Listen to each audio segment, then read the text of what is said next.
The world, the culture, will tell us that sex is for personal pleasure. Consumerism, it is transactional. It's designed to satisfy our needs, whether for intimacy, power, self-worth, whatever the motivation may be. And then as a Christian, biblical sex is to be done within a covenant. It is a consummation of a covenant. And within marriage, it becomes a sacrament, an outward sign of an invisible reality. Don't forget that. Sex becomes a sacrament, an outward sign of an invisible reality. It mirrors God's faithfulness and unchanging love.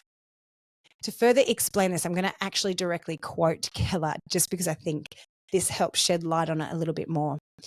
When you use sex inside a covenant, it becomes a vehicle for engaging the whole person in an act of self-giving and commitment. When I, in marriage, make myself physically naked and vulnerable, it's a sign of what I've done with my whole life by giving up my independence.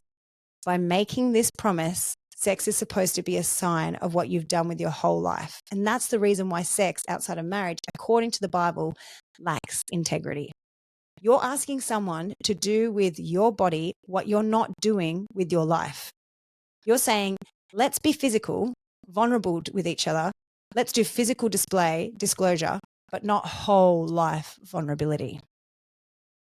How true is that? C.S. Lewis puts it himself, the monstrosity of sexual intercourse outside marriage is that those who indulge in it are trying to isolate one kind of union, the sexual, from all other kinds of union, which were intended to go along with it and make up the total union.